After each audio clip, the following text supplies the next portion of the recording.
Hello students, welcome to my YouTube channel Educational Sanjeevani. Myself Vivek Singh and today we are discussing about second chapter of class 12 physics. ठीक है, और it is Gauss's law and its applications. Previous part में आपने discuss कर लिया था electric flux and introduction of area vector. इन दोनों के बारे में आपने पढ़ लिया था। इलेक्ट्रिक फ्लक्स होता क्या है ये मैंने आपको बता दिया था कि the number of electric field lines normally passing through the any closed surface in the electric field is called electric flux associated with that surface। ये आपने पढ़ लिया था। फाई के दो फॉर्मूले आ गए थे, क्या क्या आ गया था? एक तो phi is equal to EA cos theta for large surface, या फिर आप ऐसे बोल सकते हैं for uniformly charge surface phi is equal to integral of E dot dA भी बोल सकते हो आप, ds भी बोल सकते हो, उसमें कोई दिक्कत नहीं है। ठीक है, तो ये फॉर्मूले आपने पढ़ लिए थे दो, एक तो phi is equal to EA cos theta and second one phi is equal to E dot dA।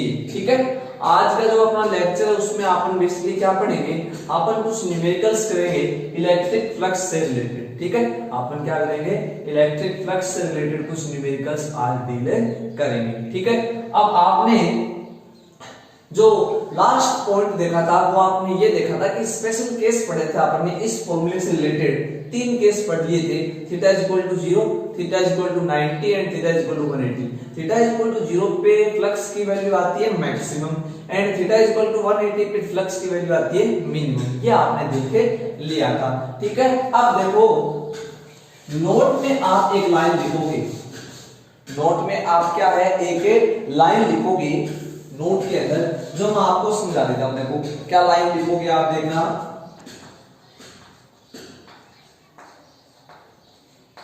ये देखो, पहले मैं आपको एक्सप्लेन करने की कोशिश करता हूं। ये एक क्लोज्ड सरफेस है, सरफेस है क्लोज्ड सरफेस जिसके अंदर मैंने पॉजिटिव क्यू चार्ज रखा है। सेम क्लोज्ड सरफेस और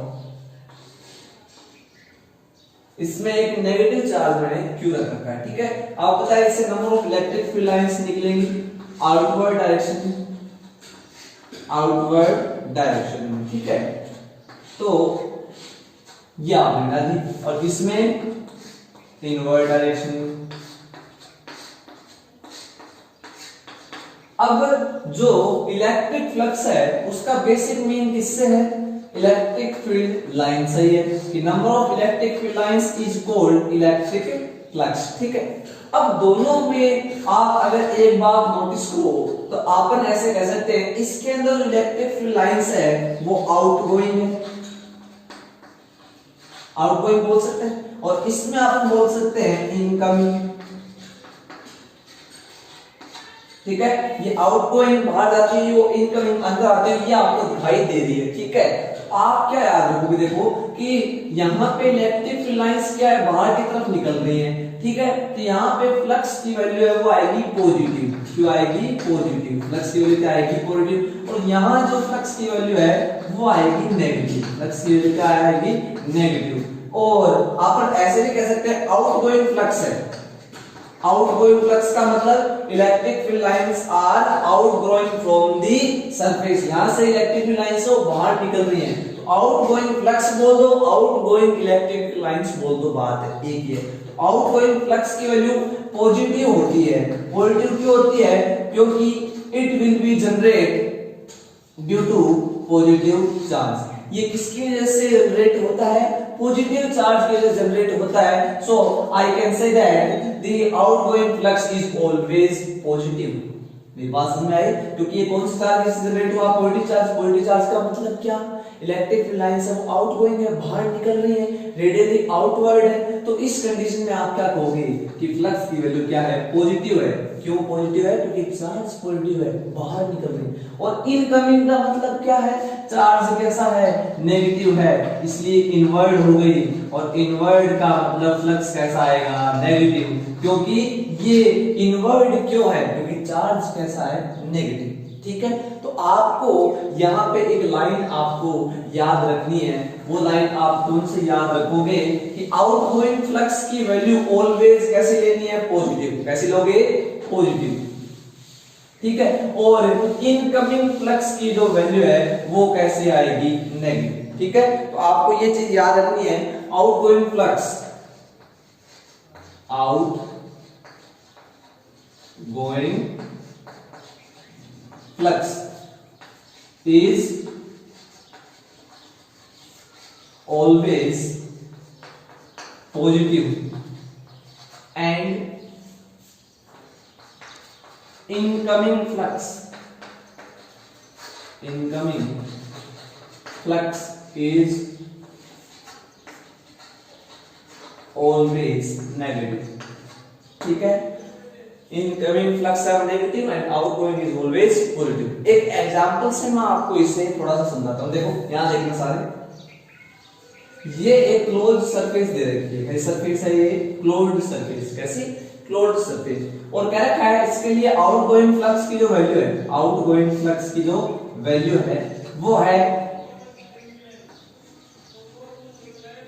200। कितनी है, 200। आउटगोइंग फ्लक्स की जो वैल्यू है वो कितनी है, 200 न्यूटन मीटर स्क्वायर पर कूलम, ठीक है। और इनकमिंग फ्लक्स की जो वैल्यू है, कौन सा फ्लक्स, इनकमिंग फ्लक्स, उसकी जो वैल्यू है वो है 100 न्यूटन मीटर स्क्वायर पर कूलम। ये कौन सी हो गई, इनकमिंग फ्लक्स हो गया। ये कौन सा हो गया, आउटगोइंग फ्लक्स। आपको बताना टोटल फ्लक्स, टोटल फ्लक्स आपको फाइंड आउट करना है। तो you can say that outgoing flux is always positive and incoming is always negative, then total flux phi is equal to phi1 plus phi2, total flux phi1 plus phi2। लेकिन इसको positive consider करोगे और इसको negative, तो phi1 की जो value है वो आएगी 200 एंड phi2 की वैल्यू आएगी -100, ठीक है। यूनिट आप लगा सकते हो। तो net flux phi is equal to 200 minus 100 is equal to 100 newton metre square पर कूलम स्क्वायर। समझ आई बात है आपके कि यहाँ पे जो टोटल फ्लक्स है वो कितना है, जो आउटगोइंग हो रहा है 100 न्यूटन मीटर स्क्वायर पर coulomb square.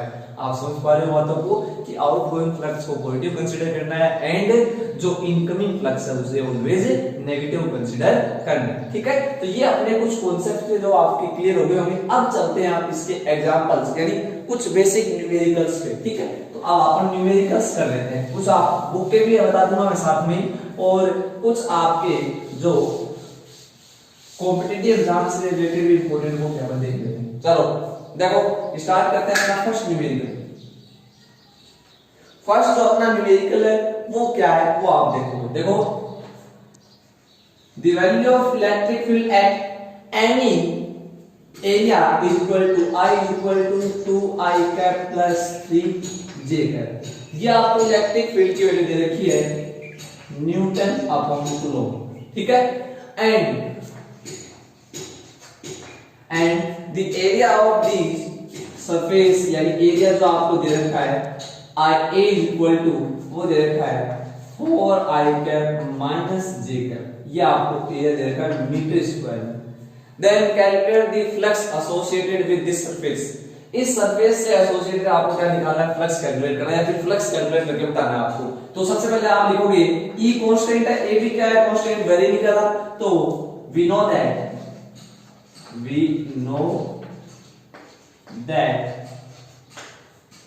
E is equal to नहीं sorry phi is equal to E dot A। Alpha क्या है ना, electric flux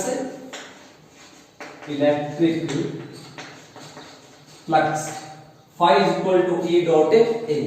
So when putting the value of E at A, the equation will be 2I cap plus 3J cap dot product 4I cap minus J cap। बोलो सही है क्या, ठीक है। अब आपने जो डॉट प्रोडक्ट निकालना है 11th क्लास में सीखा है। डॉट प्रोडक्ट कैसे निकालते हैं, तो डॉट प्रोडक्ट कैसे निकालते हैं, I का i के साथ डॉट प्रोडक्ट 1 होता है। सिमिलरली j डॉट j 1 होगा, k डॉट k 1 होगा, एंड इसके अलावा जो वैल्यू हो सारी कितनी होगी 0। जैसे i dot j 0, j dot k 0, i dot k 0, मतलब समझ रहे हो सेम का जो प्रोडक्ट है वो क्या होता है 1 होता है। ठीक है, तो देखो इसे मल्टीप्लाई कैसे करेंगे आपने वो पता है, i को i से करेंगे तभी 1 आएगा, एंड j को j से करेंगे तभी 1 आएगा, बाकी सारी वैल्यू क्या आएगी 0 ही आएगी। तो आप मल्टीप्लाई करोगे तो क्या लिखोगे, देखो 2 into 4 एक i into i 1 हो गया, ठीक है, plus minus minus 3 into 1, j का कोएफिशिएंट कितना है 1, तो 3 into 1 3 और j into j 1, तो 8 minus 3 5 newton metre square upon coulomb square. अगर आप यूनिट नहीं लगाओगे तो आपके मार्क्स कर सकते हैं एग्जाम में। ये आपका हो गया फर्स्ट न्यूमेरिकल। सुनाइए आपके कि E की वैल्यू दे रखी है और A की वैल्यू अपने को गिवन है, अपने को फ्लक्स निकालना सिंपल फॉर्मूला होता है, उसके जरिए अपन E और A की वैल्यू पुट करके फ्लक्स की वैल्यू फाइंड आउट कर सकते हैं। ठीक है, चलो नेक्स्ट क्वेश्चन पे अब अपन चल देते हैं कि नेक्स्ट जो अपना क्वेश्चन है वो क्या है।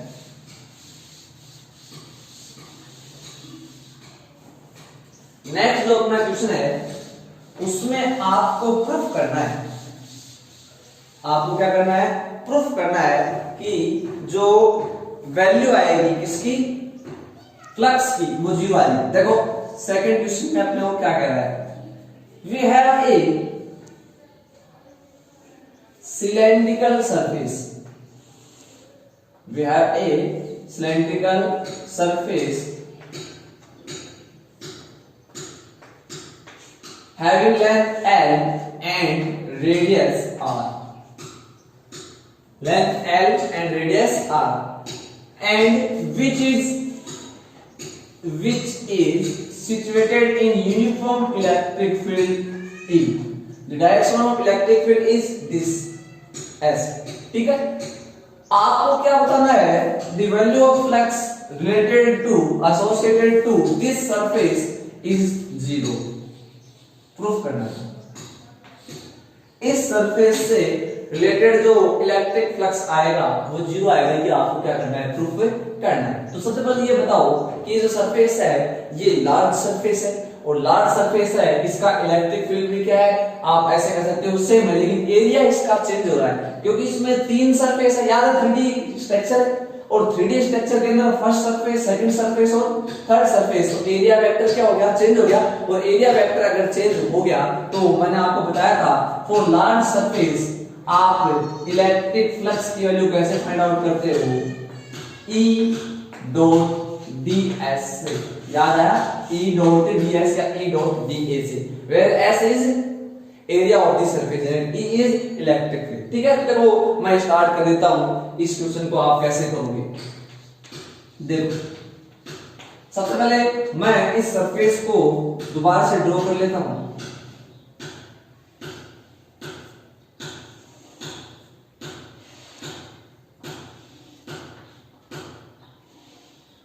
ये मैंने सरफेस ड्रॉ कर ली, ठीक है, लेंथ L है एंड रेडियस R, ठीक है, रेडियस कितनी है R। अब देखना सारे के सारे, इसका जो इलेक्ट्रिक फील्ड है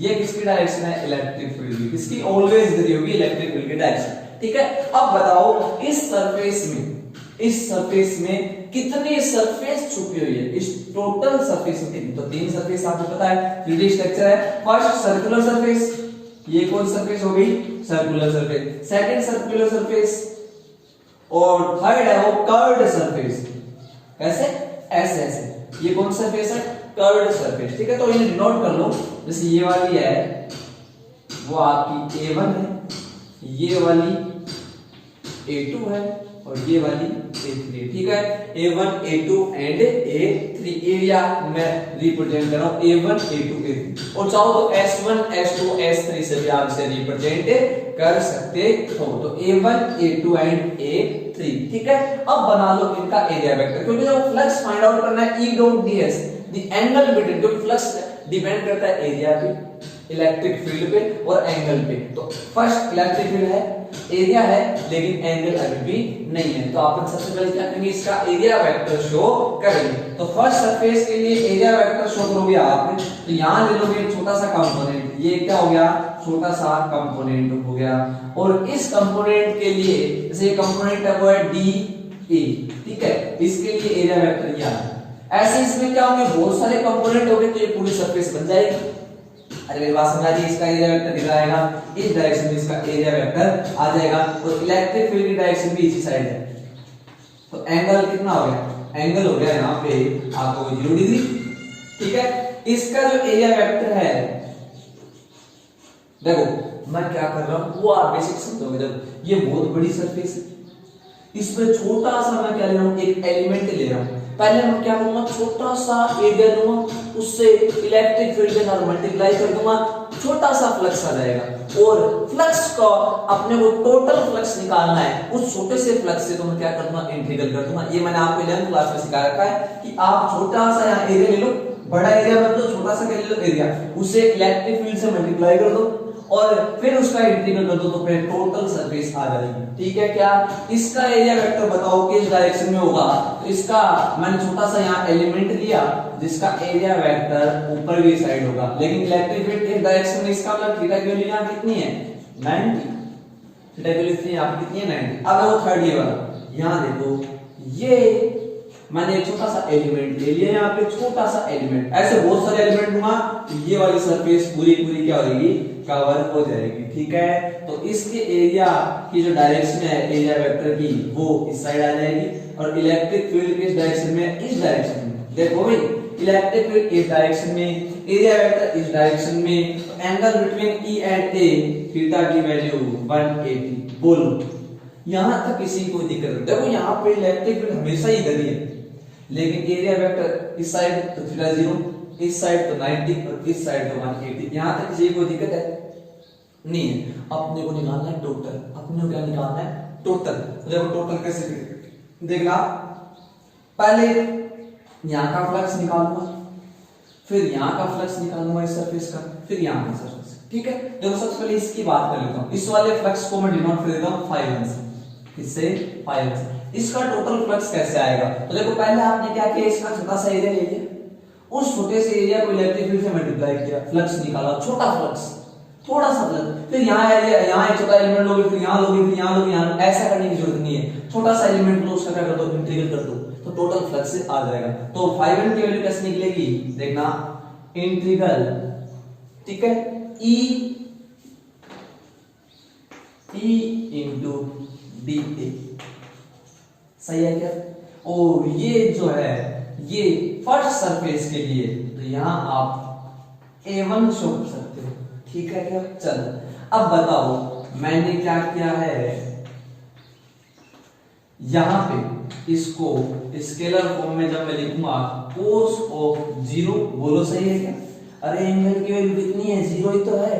फिर देखो φ1 इज इक्वल टू, यहां पे cos 0 की वैल्यू कितनी हो गई, 1 हो गई, ठीक है क्या। चलो then next, the value of electric field same at each point, देखो डायरेक्शन सेम है, तो इलेक्ट्रिक फील्ड क्या है, सेम। इलेक्ट्रिक फील्ड मैंने बाहर निकाल लिया, कांस्टेंट हो गया, यूनिफॉर्म है, तो ये क्या हो गया, कांस्टेंट। तो रिमेनिंग पार्ट है डी, और डीए का इंटीग्रल एक, dx का x, ds का h, dt का t, du का u, तो वैसे ही dA का a। तो φ1 की जो वैल्यू है वो आ गई EA। बोलो फर्स्ट सरफेस के लिए आपने क्या कर दिया, प्लस डिनोट कर दिया, ठीक है। अब आप देखोगे कौन सी सरफेस के लिए, सेकंड सरफेस के लिए, कौन सी सरफेस आप कंसीडर करोगे यहाँ पे, अब आप लोगे सेकंड सरफेस। कौन सी सरफेस, सेकंड सरफेस। देखो सेकंड सरफेस के लिए आप निकालोगे, तो देखो यहां लिख दोगे fourth second surface, for second surface, ठीक है। चलो सेकंड सरफेस के लिए जो आप फ्लक्स कंसीडर करें, सेकंड सरफेस ये है, ये वाली सर्कल वाला, इसके लिए फ्लक्स हो जाएगा φ2 is equal to formula E dot D A, ठीक है क्या?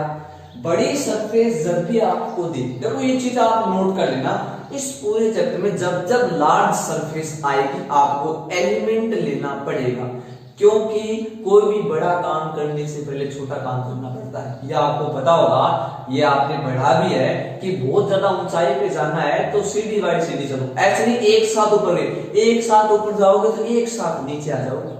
सही है? ये एक बड़ी सरफेस है, बड़ी सरफेस के लिए आप छोटे छोटे एलिमेंट ले लो, तभी तो ये फॉर्मूला लगाते हैं, ये वाला नहीं लगाते, phi equal to E dot A नहीं लगाते, इंटीग्रल ऑफ ई डीएस लगाते हैं। क्यों? क्योंकि बड़ी सरफेस है, बड़ी सरफेस में छोटे छोटे डीएस, एस का मतलब एरिया, डी का मतलब स्मॉल, तो छोटे छोटे डीएस लेके इंटीग्रल करते रहो, क्या आ जाएगा? फ्लक्स टोटल आ जाएगा। तो देखो ये वाला सरफेस देख रहा हूं, बाकी को भूल जाओ, यही सरफेस है केवल। ठीक है, इसका जो छोटा सा एलिमेंट है वो ये ना, अरे यही तो इसका छोटा सा एलिमेंट जिसकी डायरेक्शन इस साइड है, इलेक्ट्रिक फील्ड ऑलवेज इस साइड है, थीटा की वैल्यू कितनी है? 180। देखो इसको जब आप यहां लिख देना, यहां आप नीचे क्या लिखोगे बताओगे? A2। किस सरफेस की बात हो रही है? A2। और ये जो सर्कल है ये किसको डिनोट कर रहा है? ये मैंने बताया था, ये बताता है क्लोज्ड सरफेस को, ओपन नहीं है ये कैसी है? क्लोज्ड सरफेस है ये, इसलिए यहां क्या काम लेता है? अपन सर्कल काम में लेते हैं। देखो अब आगे देखो, phi2 equal to integral of A2 E dA cos 180, और cos 180 की value -1। We know that the value of cos 180 is equal to cos 180 is equal to -1। तो देखो ये वाला जो कैलकुलेशन है वो यहां लिख देता हूं, phi2 is equal to क्या आ जाएगा? ये आ जाएगा E dot D, E dot D, और cos 180 की वैल्यू कितनी है? -1, तो ये माइनस, बोलो सही है क्या? अब जैसे आपने ये कैलकुलेशन की थी वैसे वो वाली कैलकुलेशन हो जाएगी, तो आप इसका इंटीग्रल वगैरह सब कर लेना। मैं लास्ट लिख देता हूं, ये आ जाएगा माइनस ऑफ E, बोलो यहां कोई दिक्कत है? phi1 आ गया और क्या आ गया? phi2 आपका आ गया। अब निकाल लेते हैं कौन सा? phi3। आप लिखोगे for third surface, third surface के लिए बताओ, सबसे पहले आपने phi3 is equal to integral of A3, यानी A3 का इंटीग्रल कर रहे हो आप, ठीक है? यहां लिखा देना A3, इंटीग्रल किसका हो रहा है? A3, इस वाली सरफेस की बात चल रही है। और फॉर्मूला E डॉट dA, इसके लिए छोटा सा एलिमेंट यहां दिया था मैंने सरफेस पे, और ये इसके एरिया वेक्टर की डायरेक्शन आ गया, आपको पता है always perpendicular to the surface. अरे कल बताया था ना एरिया वेक्टर निकालना, तो इसका एरिया वेक्टर निकाल के बताया था मैंने। चलो फिर देखो, जब आप यहां पे इसे स्केलर फॉर्म में लिखोगे तो E dA cos ऑफ 90, अरे ये तो पता है ना सबको कि A डॉट B क्या होता है? A डॉट B होता है AB cos थीटा। अरे ये पता है ना कि डॉट प्रोडक्ट आते हैं तो क्या आ जाता है? cos थीटा आ जाता है, ठीक है? तो ये आ जाएगा cos 90 वैल्यू 0, तो सारी टर्म ही कितनी हो गई? 0, बोलो ये आपका हो गया थर्ड। ठीक है, अब बताओ टोटल फ्लक्स कितना आएगा? तो phi1 plus phi2 plus phi3, एक है प्लस EA, दूसरा है माइनस EA, और तीसरा जो है वो कितना है बताओ? वो है आपका 0। तो देखो अब निकालेंगे अपन कौन सा फ्लक्स से? Total flux.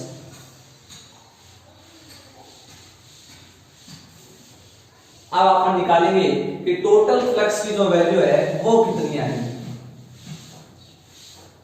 टोटल जो फ्लक्स की वैल्यू है वो आ जाएगी phi1 plus phi2 plus phi3। देखो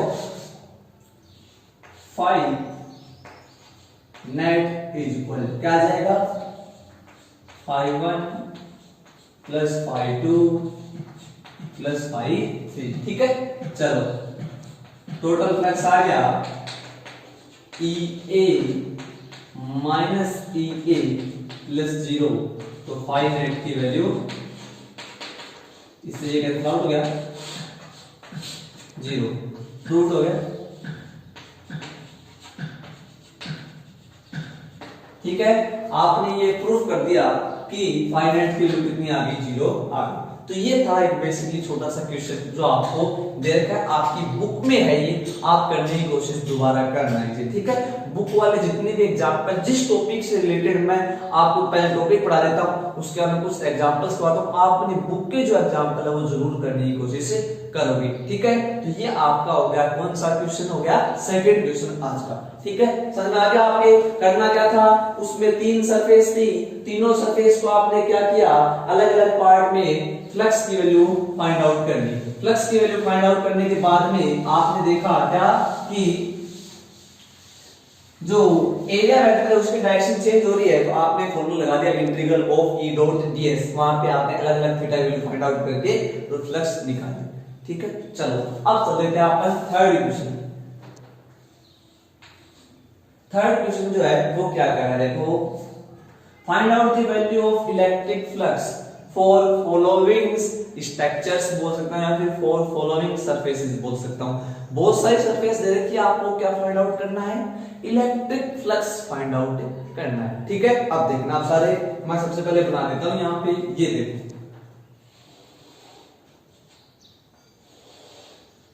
ये फर्स्ट है आपका,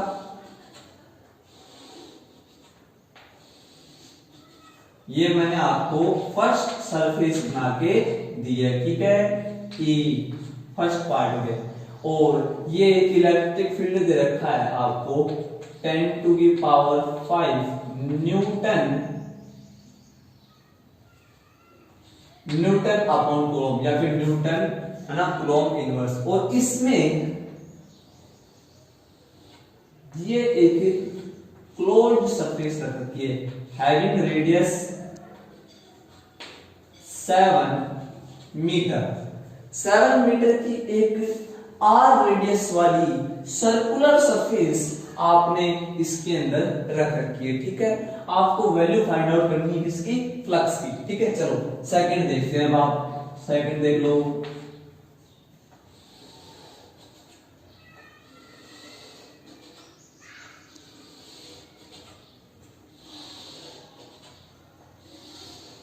ये इलेक्ट्रिक फील्ड बना के दे रखा है जिसकी वैल्यू है 10 to the power 5 newton upon coulomb, ठीक है। और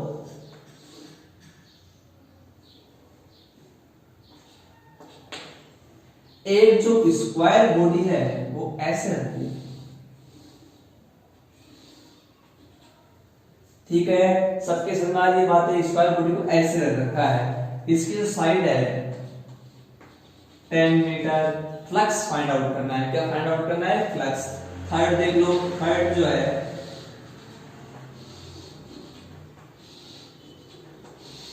या आपको दे रखा है इलेक्ट्रिक फील्ड बना के 5 into 10, या फिर सीधा ही मैं बोलूं, सारों में जो इलेक्ट्रिक फील्ड है वो सेम है, ध्यान रखना, न्यूटन अपॉन कूलम, ठीक है। और यहां पे आपको ये एक सर्कुलर आपको बॉडी दे रखी है, इसकी जो रेडियस है वो भी 7 मीटर है, कितनी है, 7 मीटर। आपको फ्लक्स फाइंड आउट करना है, ठीक है। फोर्थ जो क्वेश्चन है वो भी मैं आपको बता देता हूं। फोर्थ जो क्वेश्चन है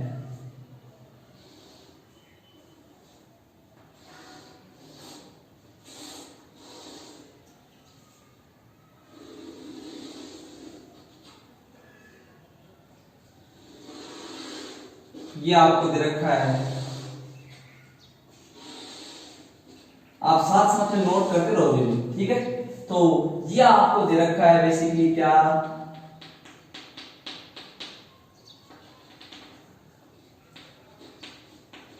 ये आपको दे रखा है एक square having side 10 metre and electric field is equal to 10 to the power 5 newton upon coulomb. ये 4 अलग अलग ज्योमेट्री है जो आपके सामने है, ठीक है। और आपको करना क्या है, इनका इलेक्ट्रिक फील्ड फाइंड आउट करना है, ठीक है। नहीं electric flux, sorry electric flux इससे फाइंड आउट करना है आपको एसोसिएटेड। देखो मैं इलेक्ट्रिक फ्लक्स इसका फाइंड आउट कर देता हूं। आप क्या करोगे, सबसे पहले जब भी ये क्वेश्चन आप करने बैठो या वीडियो को देखो तो सबसे पहले वीडियो को पॉज करके खुद करने की कोशिश करना, और उसके बाद में वीडियो को आगे कंटिन्यू करना, ठीक है। तो देखो फर्स्ट क्वेश्चन मैं कर देता हूं, कैसे करोगे आप फर्स्ट क्वेश्चन? तो देखो आपको सबसे पहले देखना है इलेक्ट्रिक फील्ड सेम है, ठीक है। Area vector, the direction of area vector is, देखो ये जो बॉडी है पहले बताओ कैसे रहती है, आपको इसका फ्रंट व्यू दिख रहा है ऐसे, ऐसे बॉडी इसका मतलब, और ये इसका क्या आ जाएगा एरिया वेक्टर आउटवर्ड डायरेक्शन में। कौन सी डायरेक्शन में? आउटवर्ड डायरेक्शन, इस डायरेक्शन में ऐसे। तो मैं ऊपर बना पा रहा हूं, देखो आगे तो बनेगा नहीं, ये इसका एरिया वेक्टर ऐसे सामने ही आउटवर्ड डायरेक्शन में, या फिर मैं कह सकता हूं out of the plane of board, board के प्लेन के आउटसाइड, ठीक है। चलो अब बताओ फॉर्मूला कौन सा लगाऊंगे? तो फॉर्मूला लगाएंगे अपन phi equal to E dot A. Sir ये क्यों? अरे तो एरिया वेक्टर सही है, इसी डायरेक्शन में है हमेशा, और रिलेटिव फील्ड इधर ही है, तो कांस्टेंट हो गया सब कुछ, तो ये आ गया, ठीक है। हाँ अब बताओ दी angle between area vector and electric field, क्योंकि देखो इसे जब आप आगे लिखोगे तो ये आएगा ई ए cos थीटा, ठीक है क्या? The value of theta is, देखो अब देखना सारे, इसका एरिया वेक्टर इधर ऐसे आपकी साइड आ गया, ये रहा, ये इसका क्या हो गया एरिया वेक्टर, ठीक है। और इलेक्ट्रिक फील्ड किस साइड है? तो इलेक्ट्रिक फील्ड की जो डायरेक्शन है वो है ऐसे, ये इलेक्ट्रिक फील्ड की डायरेक्शन होगी ऐसे, ये एरिया वेक्टर की डायरेक्शन होगी ऐसे, तो एंगल है 90, दिख रहा है कितना है 90। इस केस में जो एंगल की वैल्यू है थीटा इज इक्वल टू वो है 90। तो आप जब इसके अंदर वैल्यू पुट कर दोगे ई ए cos 90 और cos 90 की वैल्यू 0, तो इसका जो फ्लक्स है 0। फर्स्ट क्वेश्चन हो गया, यानी ये डेटा कोई काम नहीं आते आपके, क्योंकि यहाँ पे तो cos 90 आ गया, cos 90 मतलब 0। चलो नेक्स्ट ये वाला क्वेश्चन आप कर लेते हैं, सेम है, आप ट्राई करना, इसकी जो फ्लक्स की वैल्यू है 0 आएगी, क्योंकि थीटा इज इक्वल टू 9, ठीक है। ये वाला देखो, थर्ड जो है उसमें क्या है, जो सरफेस है उसका साइड व्यू दिख रहा है अपने को, क्यों? क्योंकि ये जो सरफेस है सर्कुलर बॉडी मैंने बोला है, और हैविंग रेडियस 7 मीटर, इसका मतलब है आपको सर्कुलर बता देनी थी, तो ये सरफेस ऐसे ऐसे ऐसे नहीं कि ऐसे, फ्रंट व्यू नहीं साइड व्यू, और अगर ऐसे है तो इसके परपेंडिकुलर लो, ये इसका क्या होगा एरिया वेक्टर, ये इसका क्या होगा एरिया वेक्टर इस डायरेक्शन में। तो देखो इलेक्ट्रिक फील्ड पहले से इधर है, एरिया वेक्टर भी इसका किस साइड आ जाएगा, इसी डायरेक्शन में आ जाएगा, ये इसका क्या आ गया area vector. So the angle between A and E is 0 because electric field and area vector are parallel to each other, या फिर along in same direction, same direction क्या अलोंग में, तो दोनों एक डायरेक्शन में होंगे, तो थीटा की वैल्यू कितनी आएगी यहाँ पे 0 आ जाएगी। तो फॉर्मूला लगाओगे आप, फॉर्मूला क्या होगा, phi is equal to E A cos theta, phi is equal to e a cos of 0, और cos 0 की वैल्यू 1, तो फॉर्मूला क्या आ गया, phi is equal to e a, ठीक है। चलो phi is equal to e for electric field given है 10 to the power 5, ठीक है। ए एरिया, अरे सर्कल बॉडी का एरिया कितना होता है, सर्कल का एरिया पाई आर स्क्वायर, कितना होता है पाई आर स्क्वायर, ठीक है। चलो फिर देखो आगे कंटिन्यू रखते हैं, 10 to the power 5, पाई की वैल्यू 22/7 या फिर 3.14 भी आप कंसीडर कर सकते हो, और r की जगह 7 into 7, 7 से 7 कैंसिल आउट हो गया, इसको जब आप कैलकुलेट करोगे तो ये आ जाएगा 154 into 10 to the power 5 newton metre square upon coulomb, ये इसका फ्लक्स है, ठीक है क्या। अब लास्ट वाला देखो, ये क्वेश्चन बहुत इंपॉर्टेंट है, क्योंकि बच्चे क्या है डायरेक्ट क्या देखते हैं, एरिया मैं निकाल लूंगा, स्क्वायर ही तो है, स्क्वायर का एरिया होता है साइड स्क्वायर, और आपको पता है ना स्क्वायर के लिए जो एरिया का फॉर्मूला है वो क्या होता है साइड का स्क्वायर यानी ए स्क्वायर, तो इसकी साइड दे रखी है, मैं इसका स्क्वायर कर दूंगा, और मेरे पास इलेक्ट्रिक फील्ड है, मेरे पास एंगल भी है, फॉर्मूला लगाओ, चिपका दो, आंसर निकाल दो, और फिर कहते भी हैं बहुत इजी क्वेश्चन था।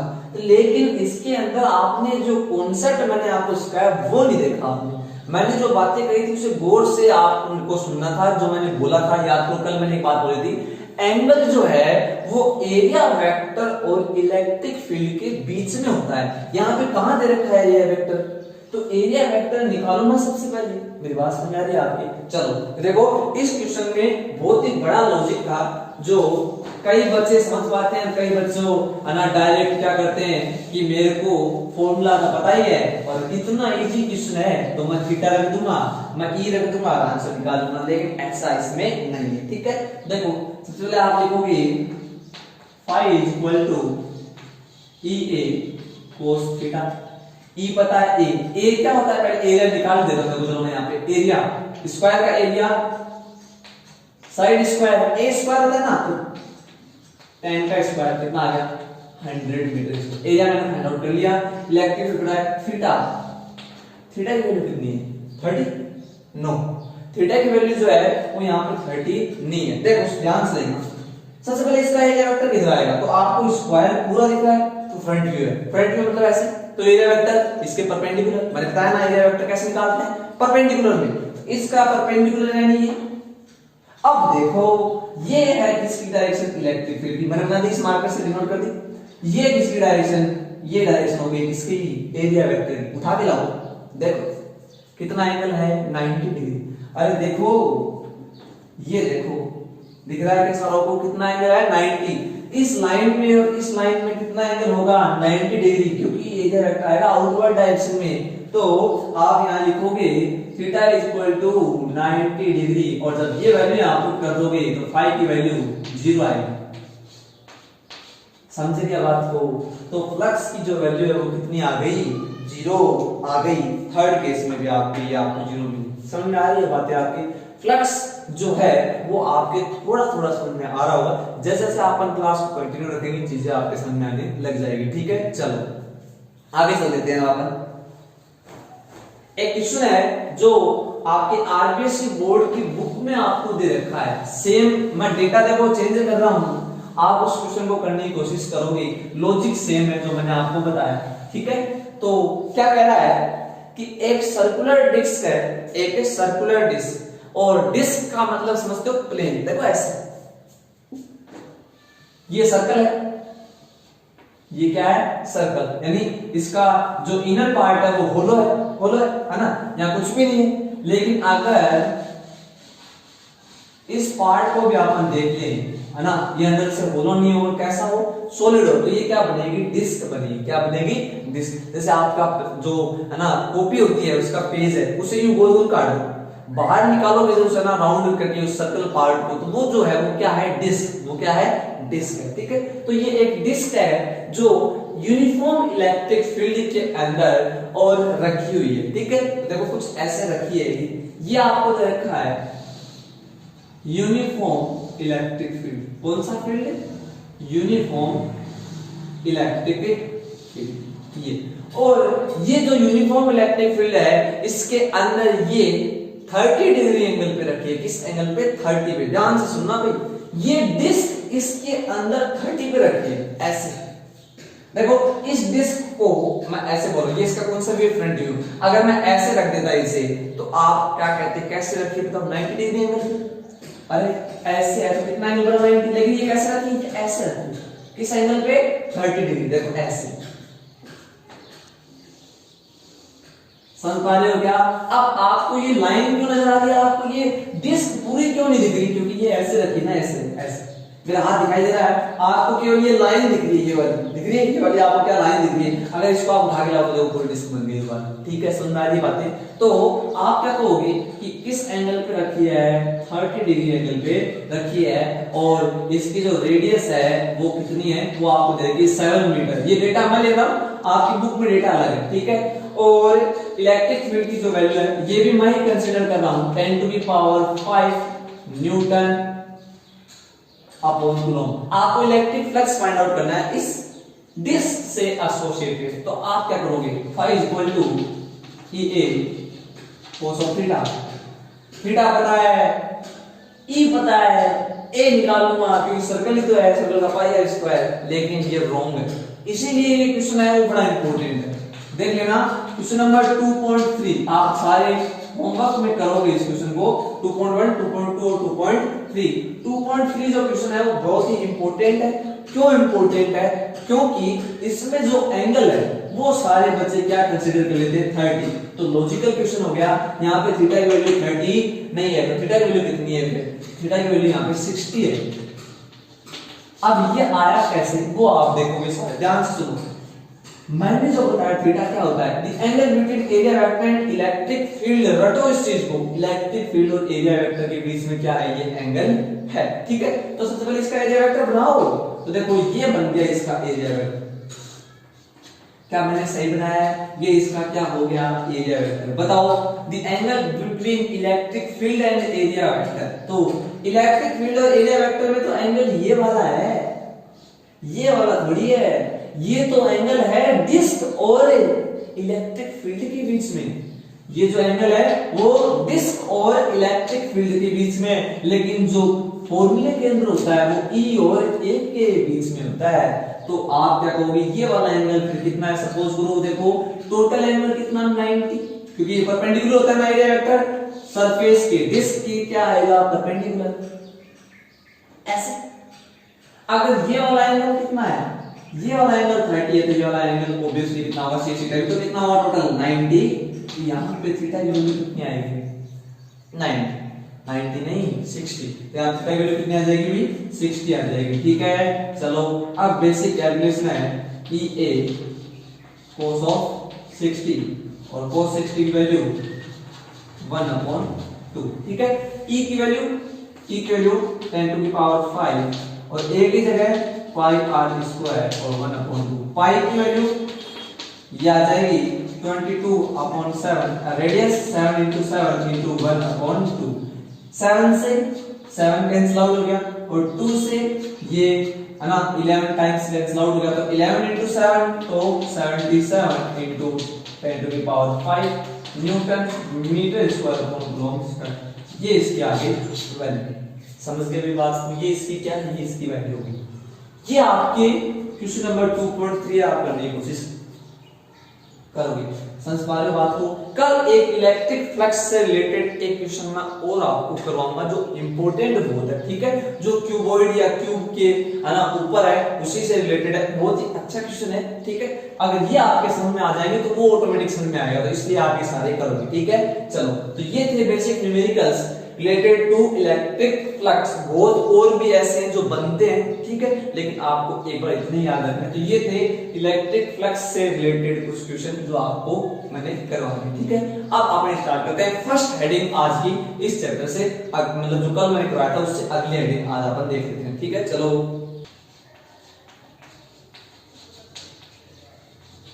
फर्स्ट हेडिंग अपनी कौन सी है? Uniformly charge distribution. Uniformly charge distribution. देखो यूनिफॉर्मली चार्ज डिस्ट्रीब्यूशन का जो मीन है वो क्या होता है पहले मैं बताता हूं आपको। देखो जैसे मेरे पास ये एक सरफेस है,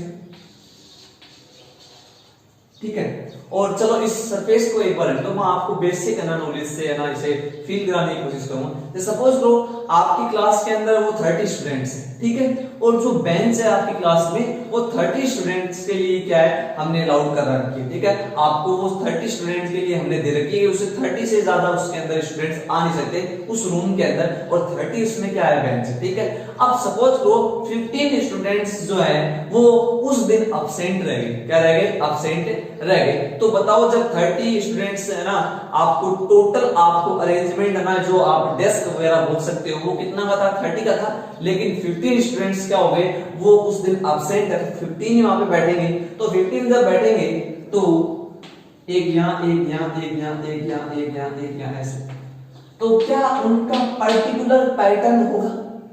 क्या वो यूनिफॉर्मली डिस्ट्रीब्यूट है? तो वो यूनिफॉर्मली डिस्ट्रीब्यूट नहीं है। क्यों नहीं है? यूनिफॉर्मली डिस्ट्रीब्यूट का जो मीन है वो किस चीज से? हर जगह क्या हो जो स्टूडेंट्स है नंबर ऑफ स्टूडेंट्स वो इक्वल हो, 1 1 1 1 1, ठीक है, और उनके बीच में जो गैप है वो बहुत ही कम हो। मेरी बात समझ आ रही है? यूनिफॉर्मली डिस्ट्रीब्यूट का मतलब क्या है कि हर जगह स्टूडेंट्स क्या होना चाहिए? बैठा हुआ होना चाहिए क्लास में। जहां भी हमने जगह आपको दे रखी है बैठने के लिए वहां हर जगह क्या होना चाहिए? स्टूडेंट होना चाहिए। मतलब अगर टोटल 30 के 30 क्या आते? स्टूडेंट आते, तो ये जो स्ट्रक्चर है कुछ ऐसे मिलती है आपको। टोटल फुलफिल्ड, क्या मिलती, टोटल फुलफिल्ड मिलती। तो इस कंडीशन को अपन बोलते हैं यूनिफॉर्मली डिस्ट्रीब्यूटेड, क्या होते हैं, यूनिफॉर्मली डिस्ट्रीब्यूटेड बोलते हैं, ठीक है। और अगर ऐसा हो कि एक यहां बैठा है, एक यहां बैठा है, एक यहां बैठा है, इससे अपन डिस्क्रीट बोल सकते हैं, तो ये यूनिफॉर्मली डिस्ट्रीब्यूटेड नहीं है, ये नॉन यूनिफॉर्मली डिस्ट्रीब्यूटेड है। समझ पा रहे हो बात को? तो कोई भी बॉडी है वो यूनिफॉर्मली चार्ज कब होगी, कोई बॉडी है वो यूनिफॉर्मली चार्ज कब होगी, जब उस बॉडी के अंदर दो चार्ज जो आप देख रहे हैं, सपोज करो ये एक बॉडी है और आपने इसे क्या दे दिया, चार्ज दे दिया, तो ये चार्ज है वो पूरी की पूरी बॉडी पे ये डिस्ट्रीब्यूट हो गया, स्प्रेड हो गया, ठीक है। और चार्ज के बीच में डिस्टेंस है वो बहुत ही कम, वेरी स्मॉल, और पूरा का पूरा इसने एरिया क्या कर लिया, चार्ज ने कवर कर लिया, ठीक है। इसे बोलते हैं अपन क्या, यूनिफॉर्मली डिस्ट्रीब्यूटेड, यूनिफॉर्मली चार्ज। ये क्या है, यूनिफॉर्मली क्या है, चार्ज। तो अपन ऐसे कह सकते हैं कि चार्ज जब ऐसे डिस्ट्रीब्यूट हो कि चार्ज के बीच में डिस्टेंस जो है वो क्या हो, बहुत ही स्मॉल हो, बहुत कम हो, यहाँ पे बहुत ज्यादा है, ठीक है। तो जब स्टूडेंट कम होंगे तो डिस्टेंस ज्यादा बनेगी एक स्टूडेंट से दूसरे स्टूडेंट के बीच। जैसे देखो एक रो की बात कर लो, एक रो में आप कह रहे हो 10 हमारे स्टूडेंट बैठते हैं, कितने, 10, ठीक है।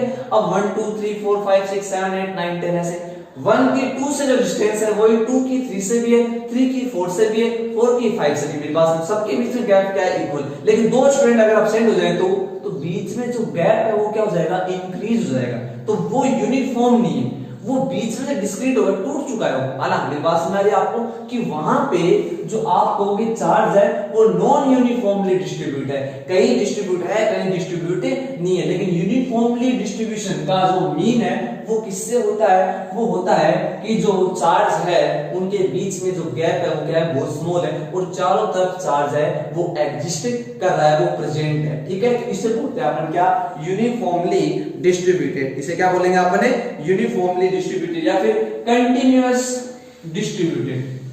मेरी बात समझ आ रही है? तो ये जो हेडिंग है कौन सी, अपनी यूनिफॉर्मली चार्ज डिस्ट्रीब्यूशन, इसे एक और भी नाम से बोलते हैं कंटिन्यूअस चार्ज डिस्ट्रीब्यूशन। इसका जो दूसरा नाम है वो क्या रहता है, कंटिन्यूअस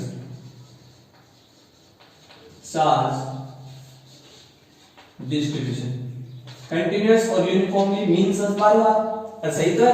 कंटिन्यू ऐसे चार्ज के बीच में डिस्टेंस क्या है, बहुत कम है, तब वो कौन सा होगा, कंटिन्यूअस चार्ज डिस्ट्रीब्यूशन या फिर यूनिफॉर्मली चार्ज है। तो चार्ज अगर ऐसे डिस्ट्रीब्यूट हो जाए कि चार्ज के बीच में दो चार्ज के बीच डिस्टेंस क्या हो, बहुत कम हो, तो उसे बोलेंगे आप कौन सा, कंटिन्यूअस चार्ज डिस्ट्रीब्यूशन। देखो ऐसे एक चार्ज यहाँ है, एक चार्ज यहाँ है, फिर एक यहाँ है, फिर एक यहाँ है, एक यहाँ। ये कौन सा है, ये नॉन यूनिफॉर्म, ये कंटिन्यूअस नहीं है, डिसकंटिन्यूअस। लेकिन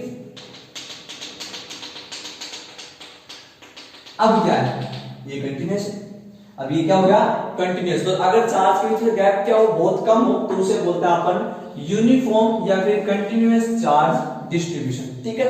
अब ये जो डिस्ट्रीब्यूशन है ये तीन तरह का होता है। ये कितने तरह का होता है, तीन तरह का। देखो, लीनियर, फर्स्ट कौन सा है, लीनियर, सेकंड सरफेस या फिर एरिया भी बोल सकते हैं इसे, और थर्ड है वॉल्यूम। थर्ड कौन सा है, वॉल्यूम। ये तीन तरह के डिस्ट्रीब्यूशन होते हैं। ये है 1D के लिए, ये 2D स्ट्रक्चर के लिए, और ये 3D स्ट्रक्चर के लिए। लीनियर चार्ज है ना, linear continuous charge distribution, surface है ना यूनिफॉर्मली चार्ज डिस्ट्रीब्यूशन, और वॉल्यूम यूनिफॉर्मली चार्ज डिस्ट्रीब्यूशन, ठीक है क्या। ये 1D सरफेस के लिए, 2D सरफेस के लिए, 3D सरफेस के लिए। अब फर्स्ट लीनियर चार्ज डिस्ट्रीब्यूशन क्या होता है, अगर चार्ज किसी लाइन में क्या हो, डिस्ट्रीब्यूट हो, किसी लाइन के अलोंग डिस्ट्रीब्यूट हो, या फिर मैं ऐसे कहता हूं अगर चार्ज क्या हो वो वन डायमेंशनल है ना डिस्ट्रीब्यूट हो। जैसे देखो ये लाइन, ये कोई वायर है और इस पे चार्ज ये डिस्ट्रीब्यूट है, तो इस कंडीशन को अपन क्या बोलते हैं, इसे बोलते हैं अपन क्या, इधर वन डायमेंशनल हो गया ये 1D, इसे बोलते हैं अपन क्या, लीनियर चार्ज डिस्ट्रीब्यूशन। ये लीनियर हो गया, ठीक है, यूनिफॉर्मली।